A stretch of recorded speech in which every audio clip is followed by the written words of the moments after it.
Class, let's talk a little bit about the Pacific War campaign. We've talked a little bit about the European campaign and the Allies' attempt to push out Germany and the Axis powers. And it led to the demise of Adolf Hitler and his suicide. But let's see why the United States came into the war. And let's take a look at what's going to happen in the Pacific War. Now, war is going to break out for the United States, mainly because of Japan's ambitions in the world. They have risen to become a military state, a military power, and they have really a big demand for resources. Now listen, the Japanese rise has been going on for a long time. They had waged war with Russia in the early 1900s that I had just mentioned, the Russo-Japanese War, and they had invaded Korea. And throughout the 1930s, Japan attempted to expand throughout Asia. They conquered Manchuria. They had invaded and attempted to conquer China, the rest of China, without total success, although their population in China paid a terrible toll. Class, in 1937, for example, the rape of Nanning is how it's referred. The Japanese came in and killed over 100,000 civilians and raped thousands of women in the city of Nanning in China, and it was just a horrific, what was going on there. And normally, Europe or North America, they might get involved, in what's happening here. But listen, Europe is very preoccupied during this time with German aggression. We don't have time to deal with the Asian problem, right? So after signing a pact with Germany in 1940 that I mentioned, Japan's going to occupy French Indochina. This is Vietnam. In 1941, and they're going to make more demands on places like the Dutch East Indies for their oil and rubber and resources, but it's never enough for the Japanese. And they became, they were on our radar. We had sort of a symbiotic relationship with Japan. We had been selling resources to Japan. Japan's an island. They don't have oil and the things that they need to be the military state that they wanted to be. And we had previously sold to Japan, but we're going to become the chief obstacle to Japanese continued expansion during this time, during World War II, right before World War II. We're going to seize and freeze any assets we could against the Japanese for their atrocities being committed in Asia, and we see the rise of their military state. We initiated a trade embargo. They're not getting any more oil. And the Japanese were furious, and all talks are going to break down between Japan and the United States. So the Japanese are going to launch a surprise attack on the American naval base at Pearl Harbor on December 1941, December the 7th, in hopes of just like a surprise knockout blow for us with all of our aircraft carriers and such there. They did some damage. They didn't completely put us out. But we knew they were going to attack, class. We just didn't know where. There's some conspiracy theories that we knew, but we did not know where the Japanese were going to attack. But attack they did. And this is going to put us directly into World War II by 1941. Listen, the Japanese were brutal to the people that they were the regions that they occupied. They drafted people in those regions for labor. They drafted those people in the regions for war. Many atrocities are going to occur. Again, besides the rape of Nanning, the Japanese forced about 200,000, mainly Korean women, called comfort women, to force to serve as prostitutes for the Japanese army.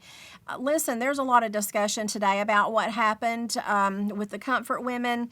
Japan doesn't like to talk about it, so you can read about that in the news. There's been some recent articles come up about their denials over the comfort women situation, but at any rate, the Japanese were brutal during this time in their march for power and becoming a military state. So we began to wage war after Pearl Harbor in the Pacific Ocean in our march toward Japan. It is a long, drawn-out thing, but very, very quickly, We're going to tilt the balance of power in the Pacific against the Japan by 1943. But it was a rough go for a while there, and it was also with the help of our allies as well to conquer the Japanese in the Pacific. Now, by August of 1945, we're still fighting the war with Japan. It's over in Europe, but the Japanese will not surrender. And President Harry Truman, in the hopes of saving our American army, the monumental task of invading Japan proper, is going to make a decision of monumental proportions. He's going to make a decision to use our new atomic weapons to force Japan to surrender. And ultimately, that's what happened. We're going to see that on August 6, 1945, we're going to drop a bomb on Hiroshima, killing and maiming over 100,000 people. August the 9th, they still wouldn't give up and surrender. So on August the 9th, Americans dropped a second bomb on Nagasaki. Class, a few days after the second bomb destroyed those cities of Hiroshima and Nagasaki, they're going to surrender. But these bombs leave an environmental devastation, pollution, polluting the air, the land, the groundwater for decades. People pay the price for this for decades. It instantly killed over 200,000. Who knows how many people it has killed since then due to cancer and such. But it does remain the only time a nuclear bomb has ever been used. And sadly, it did have the intended effect, with Japanese Emperor Hirohito surrendering after these bombings, bringing World War II to an official end. And here's some of the aftermath of the atomic bomb. Very little was left in those two cities. So what I want to put a little bit of focus on now is something that is going to really change the course of history for the 20th century. So from World War II and the aftermath until the 70s or 80s, we're going to see something take place that scholars refer to as the Cold War. And, you know, we've talked about, the Second World War is going to leave Europe in ruins, right? The defeat of Japan is going to leave a power vacuum, and the United States and the Soviet Union are going to rush in to fill, power vacuums. Germany, Italy, Japan, and it's going to prompt conflict over who's going to wield the most influence, and ultimately lead us to something called the Cold War. Now, according to Churchill, he has a famous quote: "From Stettin in the Baltic to Trieste in the Adriatic, the Iron Curtain has descended across the continent." And class, the Soviet Union communist bloc was the Iron Curtain. And how did we get there? Whose fault is it? What's going to happen? Really, no other issue in the 20th century has been so debated by historians. Who is to blame for the Cold War? The answer is probably a little bit of both, the United States and the Soviet Union. Soviets desire to expand, and the United States provocations contributed to hostility and suspicion worldwide after the war. Communism and liberal democracy class are offering competing approaches to rebuilding states and societies in the wake of World War II. But who's going to come out on top? Now, communism is really gaining a new appeal. Is democracy really working? Look around. Look at what has happened. Does this look like success? The Soviet Union desire to gain more territory is alarming the United States policymakers, and their influence is concerning us. So, United States President Harry Truman is going to advocate something called the containment policy. And this containment policy is going to prevent further advances in communism. We were concerned about this domino effect. If one country falls to communism, then another one will, and another one. And he's going to propose the Marshall Plan in 1947. It's promising massive economic and military aid. The U.S. economy was still solid, and we can help others, and we did. But this Cold War that ensues on both sides is going to seek to avoid direct warfare, but nonetheless, it's going to become entangled worldwide, and it's going to cost millions their lives. The Soviet Union did not trust the Allied nations. We're going to control our own destiny, they said. You let too many of us die in World War II. You didn't come soon enough to help us. But Truman's going to launch this Marshall Plan nonetheless, and it's going to help things. And it's going to culminate in the formation of something called the North Atlantic Treaty Organization, or NATO, in 1949. It's a military alliance between Western Europe and North America. Stalin views this Marshall Plan and NATO as direct threat to their designs.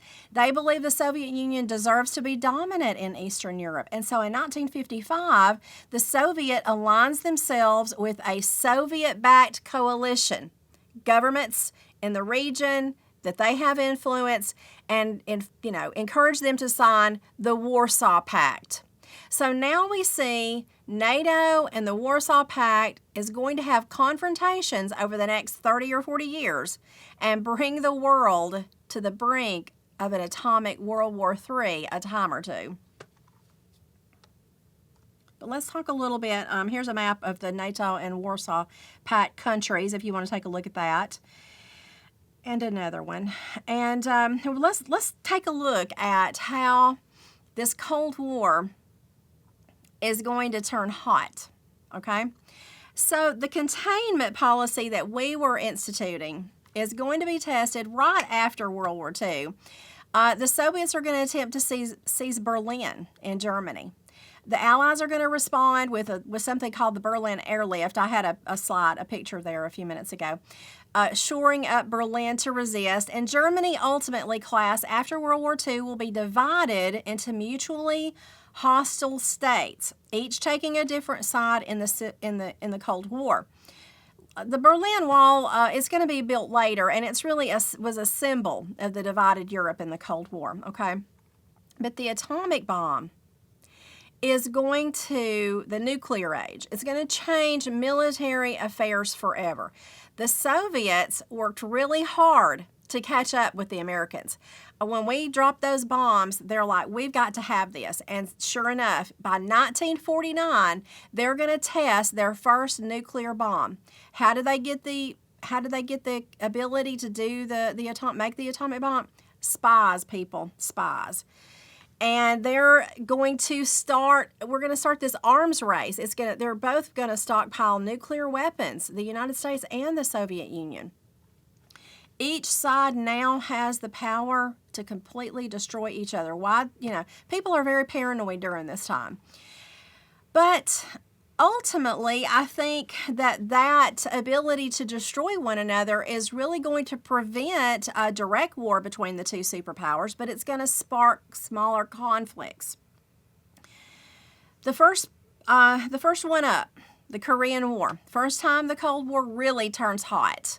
In 1950, North Korean troops, backed by the Soviet Union, invaded the U.S.-backed South Korea, setting off the Korean War.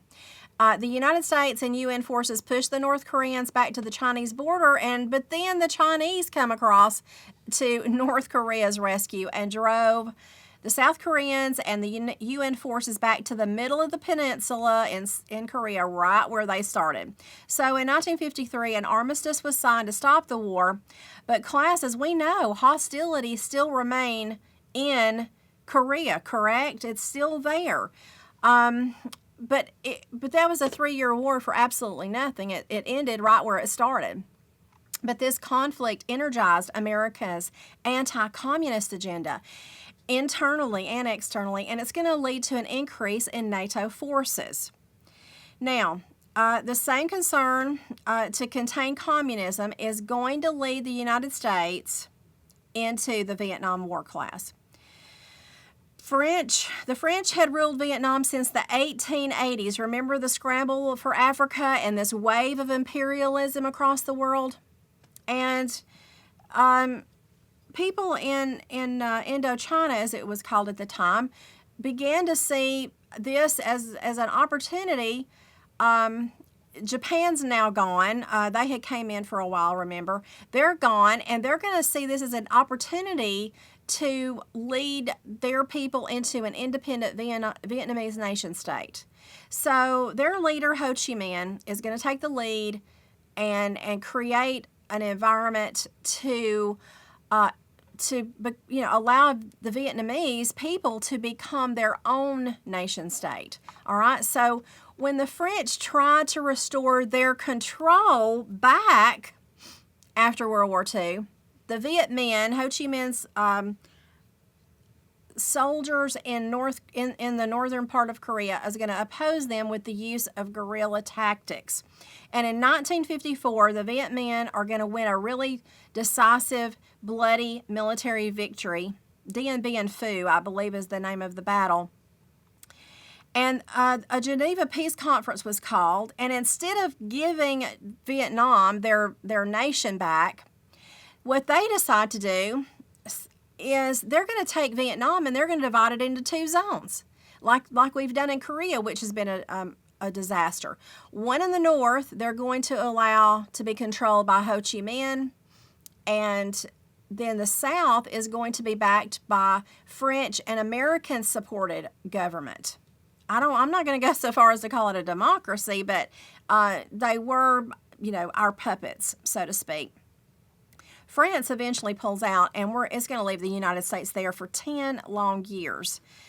During the 60s, we're sending in military forces to prop up the Southern regime. We do some terrible things there, class, but it failed. Ultimately, what happens? It fails to spread communism in Southeast Asia. The northern part of Vietnam, Ho Chi Minh, is going to turn to communism. They got to have somebody to help, and they turn to communism. They actually tried to approach us, but we, were blinded by our, desire to, to stop communism.